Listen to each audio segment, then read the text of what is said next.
noite. Boa noite a todos. Hoje nós vamos falar sobre um tema importante. Vou tentar falar um pouquinho mais alto para chegar até o fundo. Sei que minha voz não é tão alta, mas vou tentar.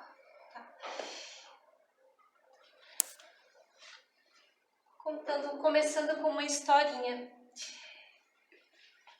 Um anjo, ele apareceu em sonho para José. José adormeceu e sonhou com o anjo, que veio dar um aviso a ele, dizendo assim: levanta, pega a criança e sua mãe e foge para o Egito. E ele fez. Jesus havia nascido, tinha sido visitado pelos reis magos, e havia um burburinho no ar, uma comoção diferente, porque todos esperavam a chegada do Messias, o povo judaico, né? E Herodes, que era o rei da época, né? O rei dos homens, sabendo disso, incomodado, porque ele não queria perder o trono, mandou matar todas as crianças de até 2 anos de idade. E José ouviu o anjo e seguiu o conselho, e com isso Jesus conseguiu sobreviver. Houve uma grande matança de crianças, né? Conhecida na história, né? Como a matança dos inocentes, mas Jesus sobreviveu. E José era pai de Jesus, Maria, mais conhecida, né? A gente não tem tantas histórias de José na literatura, mas a gente sabe também o papel importante que ele teve na criação de Jesus, na infância de Jesus. E como a gente falou em anjo, pai e mãe são os nossos anjos. Os anjos que a gente coloca, que Deus coloca aqui na terra para nos acompanhar. Principalmente quando a gente é criança. Um bebê, né, humano, ele não sobrevive sem o pai, sem a mãe. Principalmente a mãe no início, né, que é dar o leite, além de carregar no ventre. Ela tem esse cuidado, esse amor, esse zelo. Então, o nosso evangelho, ele é o número 14 do Evangelho segundo o Espiritismo, de Allan Kardec, que fala: honra a teu pai e a tua mãe. É um mandamento de Deus, né? Um mandamento de Moisés, que está lá, quando Moisés trouxe, né? Os 10 mandamentos de Deus. Jesus também veio, quando ele veio aqui na terra, ele também veio cumprir a lei, né? Veio nos mostrar que a gente tem que realmente cumprir as leis de Deus, através do exemplo dele, de amor aos pais, amor a toda a humanidade, né? E Kardec, olha só a importância, né? Kardec no Evangelho, nessa reunião, ele destaca esse honrar pai e mãe. E aí, o que é honrar, né? Eu gosto sempre de começar falando também, né? O que é honrar? E podia ser um outro verbo, né? Podia ser só amar a teu pai, ama a teu pai e a tua mãe. Mas ele fala honra. Honra, que é num tempo verbal que é imperativo, que é uma ordem, é um comando, né? E ele fala assim: honra, que é do dicionário Oxford é exaltar, levar às alturas, glorificar. Em hebraico, a palavra honrar, ela se diz kabed e significa reconhecer o peso de uma pessoa e sua autoridade. Então, eu reconheço o peso de uma pessoa quando eu honro. Pode ser traduzido em uma palavra como valor, glória, peso. Então, esse mandamento de Deus, ele pede para que a gente dê o devido valor aos nossos pais. Coloque-os nas alturas, glorifique-os, né?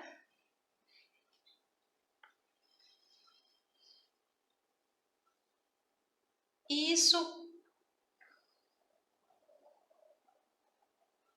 através de Jesus, a gente consegue entender melhor, né? Como que Jesus, ele nos pede, né? Quando ele veio aqui à Terra, ele resumiu todos os 10 mandamentos em um, que é amar a Deus e ao próximo como a si mesmo. Então, primeiramente, em primeiro lugar, a gente deve amar a Deus. E depois ao próximo, como a nós mesmos, né? E quem é o próximo mais próximo de nós? Quem é aqueles? Quem são aqueles, né? São os nossos pais. Então, Jesus, ele nos fala que devemos amar ao nosso próximo. E quem é que está mais próximo da gente? Quem é que se doou, né? Por nós e se doa até hoje, né? Mesmo quando a gente tem os pais que já não estão próximos de nós, encarnados, né? Mas eles zelam por nós na espiritualidade. Eles acompanham os nossos passos. São como o anjo, né? Que apareceu para José. Eles são os nossos anjos da guarda, zelando por nós. E quando somos pequenos, é muito mais fácil, né, a gente perceber essa ligação, esse cuidado, esse zelo. E o que é? Depois que a gente vai crescendo, andando sozinho com as nossas pernas, o que a gente tem que fazer também? Honrá-los, né? Pela nossa vida. Então, por que é importante honrar pai e mãe? Primeiramente porque isso a gente deve à nossa vida física também, né? Estamos aqui encarnados e não estaríamos encarnados se não tivesse a união de dois seres, um pai e uma mãe, não é? Através desse amor foi nos dada a possibilidade da vida. Somos gratos a Deus pela nossa criação, mas somos gratos também aos nossos pais biológicos, né, que nos trouxeram a oportunidade da encarnação. Kardec ele explica nesse capítulo que também não só aos nossos pais biológicos a gente deve, né, a honra, porque algumas pessoas elas não têm, né, não tiveram ou foram por algum motivo não têm os pais, né, presentes, foram adotadas, então elas devem, da mesma forma, honrar a esses que estão cumprindo com uma obrigação que nem seria deles, né? Mas eles assumiram. Então, é maior ainda a necessidade da honra. E Jesus, ele nos fala, né? Esse amor ao próximo, como a si mesmo. Ama a teu pai e a tua mãe. E qual que é o sentido verdadeiro da caridade que Jesus nos ensinou, né? Benevolência para com o outro, perdão das ofensas do outro, né? Comigo, e indulgência das imperfeições. E se a gente substituir o outro pelos nossos pais, então o dever, o rigor do cumprimento dessa lei de amor e caridade, ela ainda é maior. Kardec nos explica isso. Isso que tem a ver com a piedade filial, quando ele fala. A piedade é a devoção que eu devo ter em relação aos meus pais, aos nossos pais, né? Então, ele fala assim, Kardec: honrar aos pais é uma consequência da lei geral de amor e caridade ao próximo. Pois como vamos amar ao próximo se não amamos aos nossos pais? Realmente fica difícil a gente imaginar, né? Eu tenho que amar ao próximo, mas eu não consigo nem amar os meus pais. Então, essa piedade filial do filho, essa devoção, ela implica num dever a mais. É uma obrigação a mais. Por isso que não é só amar, é mais que isso, né? Então, o que é a honra? Se a gente for tentar imaginar, né? Honra teu pai e tua mãe. Coloca eles lá, né? Que a gente tem que elevar, tem que glorificar. Os nossos irmãos evangélicos que fazem isso muito bem, né? De glorificar. Então, coloca os seus pais no alto. E nessa, como se fosse uma pirâmide mesmo, a gente vai colocando o quê? O amor, né? Mas o quê? O respeito, né? Então vamos subindo essa pirâmide até chegar nos nossos pais. O respeito, a obediência, né? Devemos ser obedientes. Que mais? O cuidado. Mais ainda, devo cuidar dos nossos pais, devemos cuidar, né? Devemos ter tolerância, né? Então isso tudo vai se acumulando, como nessa pirâmide que a gente vai formando, e aí a gente consegue realmente honrar aos nossos pais. A gente pode colocar também aí a paciência, né? Paciência com os nossos pais, que é algo que é realmente sempre, nunca é demais, não é? Principalmente porque quando os nossos pais vão ficando mais idosos, exigem da gente mais paciência. E aí sempre a gente precisa se colocar, né? Inverter os papéis, né? Muitas vezes a gente vai cuidar dos nossos pais e mães idosos, e a gente precisa ter a paciência e o amor, mais respeito, mais obediência, e é tudo um mais para a gente poder realmente honrar e cumprir esse mandamento de Deus. Para alguns é mais fácil a lição, para outros é mais difícil. Mas é fácil a gente perceber quando a gente não faz, né? Quando eu não honro o meu pai, quando eu não honro a minha mãe. Quando um desses itens aí, eu escorrego. Quando eu falto com respeito, ou quando eu falto com a tolerância, não é? Quando eu falto com o amor mesmo, o amor que eu espero receber um dia, né? Quando eu ficar velha, e, né, eu que tenho minha filha, também eu espero receber um dia. Mas a gente tem que fazer também, não é? Temos que começar a fazer isso. E todos nós, independentemente de sermos pais, né, ou mães, nós somos filhos. Então esse papel, esse dever a mais, essa devoção, essa piedade filial que Kardec coloca nesse capítulo, ela é muito importante. E a gente tem alguns exemplos, né, de honra. A gente consegue, pela nossa consciência, saber quando a gente não faz. Isso é fácil, né?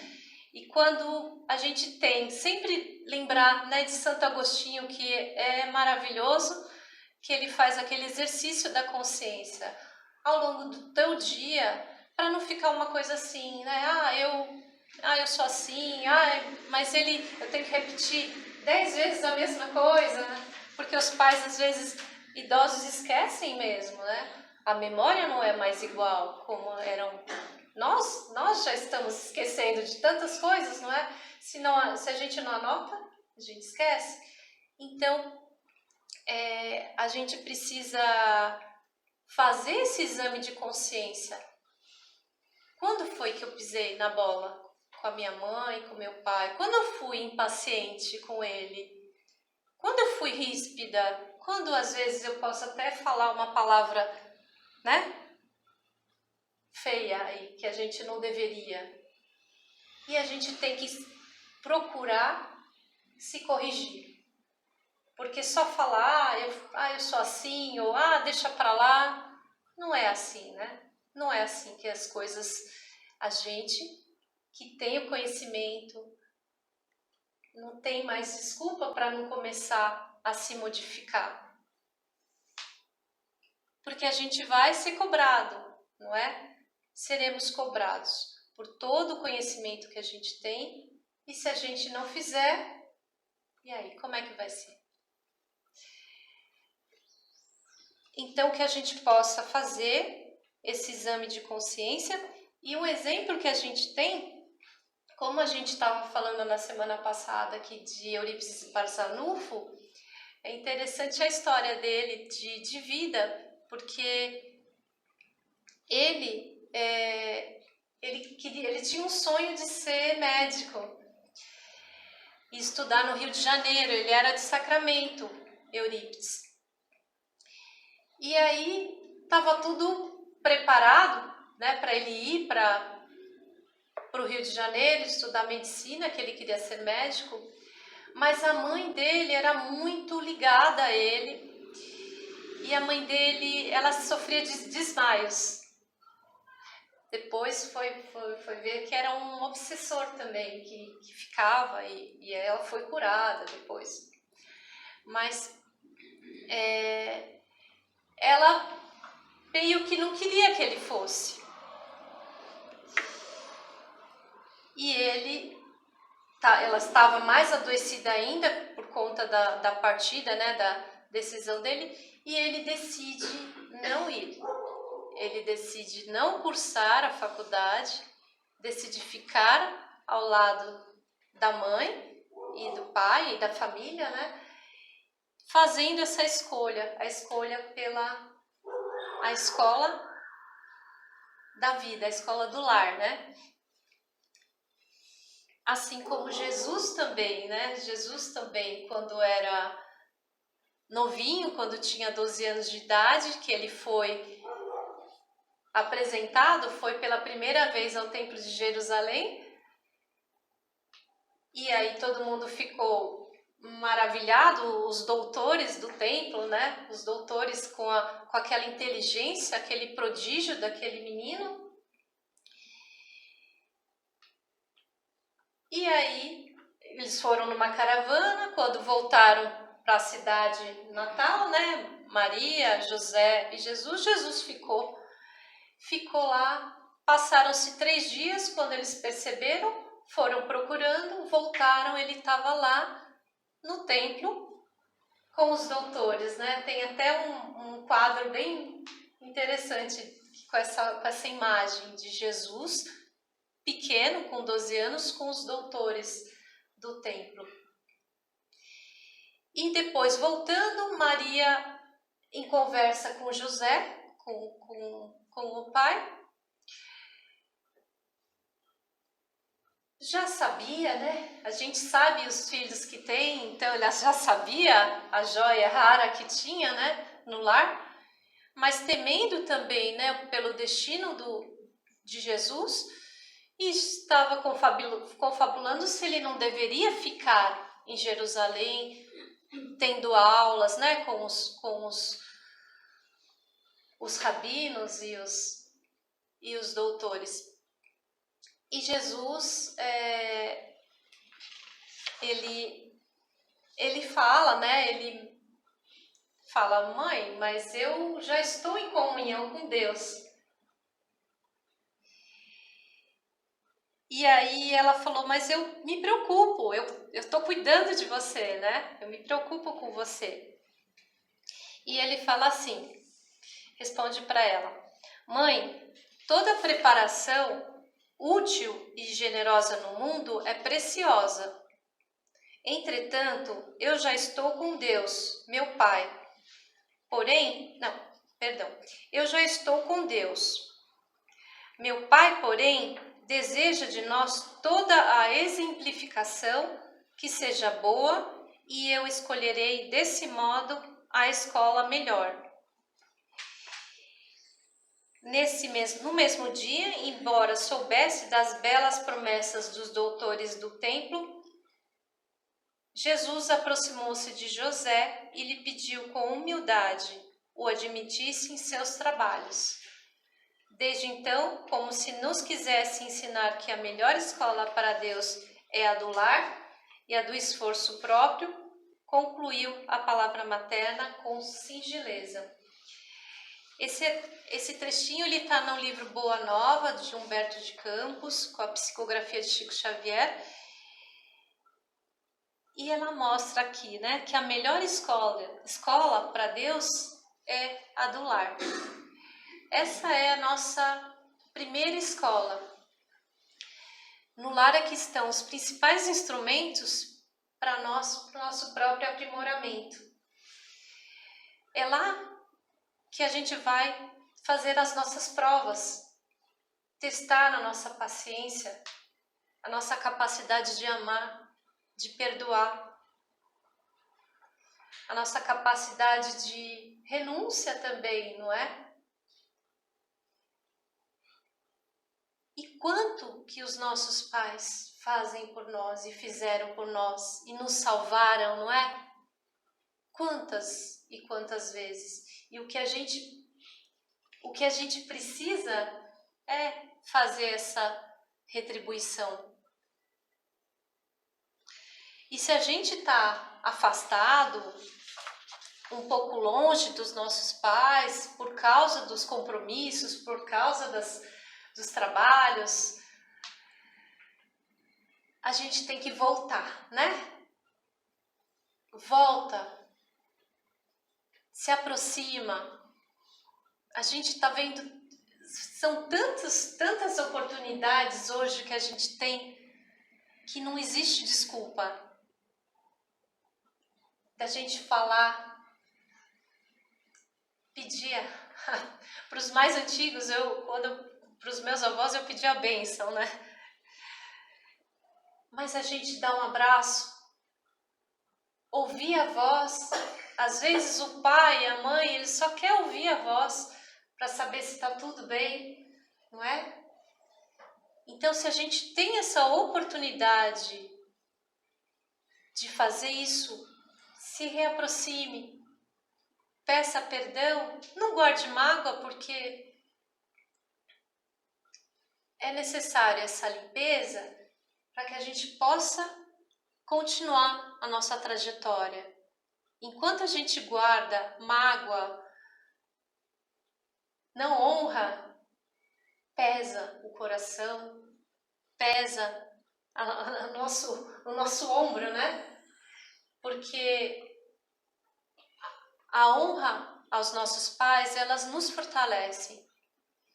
E a gente não adoece. Quantas pessoas ficam adoecidas porque tem essa indisposição com os pais? Então, é terapêutico, né? A gente precisa fazer isso. Hoje, não é para depois, não é daqui a um ano, quando chegar o Natal. A gente viu que a gente não tem mais tempo a perder, não é? Não temos mais tempo a perder. Então, o momento exige que a gente faça essa reconciliação.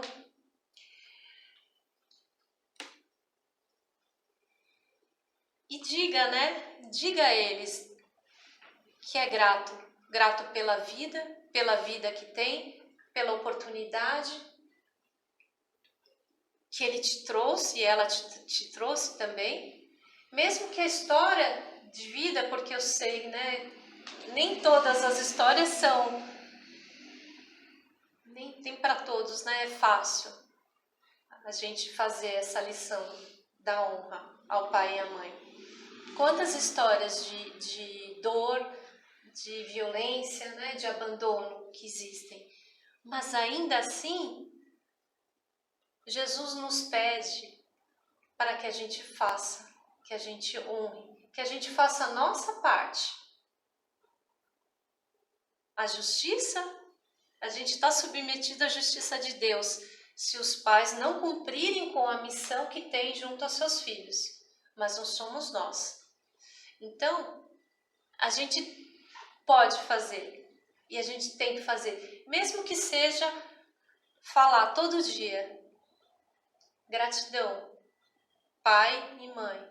Gratidão, fala o nome do seu pai. Gratidão, minha mãe, pela minha vida, né? Por ter cuidado de mim, ou até, de repente, se for uma história de abandono e você teve uma outra pessoa que cumpriu esse papel, honra essa outra pessoa, não é? E honra a teu pai, porque mesmo assim, você te trouxe essa oportunidade da encarnação.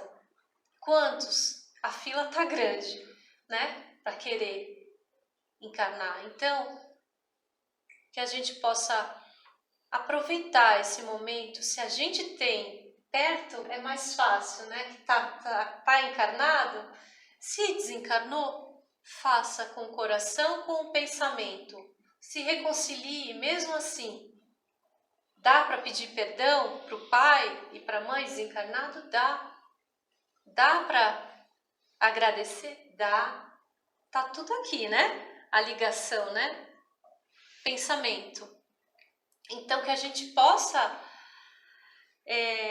fazer esse caminho de honra, de cura, né? Porque isso é cura para nossa alma e que a gente vai poder, assim, dar novos passos para o nosso progresso espiritual. E eu trouxe só um trechinho do livro Levantar e Seguir, de Emmanuel, a psicografia de Chico Xavier, e o título é José da Galileia. Como a gente falou de José, fala assim: em geral, quando nos referimos aos vultos masculinos que se movimentam na tela gloriosa da missão de Jesus, atendemos para a precariedade dos seus companheiros, fixando quase sempre somente os derradeiros quadros de sua passagem no mundo.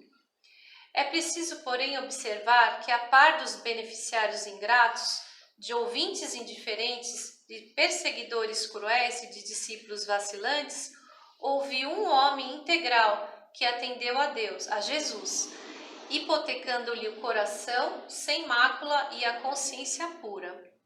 José da Galileia foi um homem tão profundamente espiritual que seu vulto sublime escapa às análises limitadas de quem não pode prescindir do material humano para um serviço de definições. Já pensaste no cristianismo sem ele? Quando se fala excessivamente em falência das criaturas, recordemos que houve tempo em que Maria e o Cristo foram confiados pelas forças divinas a um homem. Entretanto, embora honrado pela solicitação de um anjo, nunca se vangloriou da dádiva tão alta. Não obstante contemplar a sedução que Jesus exercia sobre os doutores, nunca abandonou a sua carpintaria. O mundo não tem outras notícias de suas atividades senão aquelas de atender às ordenações humanas, cumprindo um edito de César, e as que nulo mostram no templo e no lar, entre a adoração e o trabalho. Sem qualquer situação de evidência, deu a Jesus tudo quanto podia dar. A ele deve o cristianismo a porta da primeira hora, mas José passou no mundo dentro do divino silêncio de Deus. Então, é isso que eu queria compartilhar com vocês. E que Jesus nos abençoe e que a gente realmente possa conseguir cumprir esse mandamento de honrar a pai e mãe.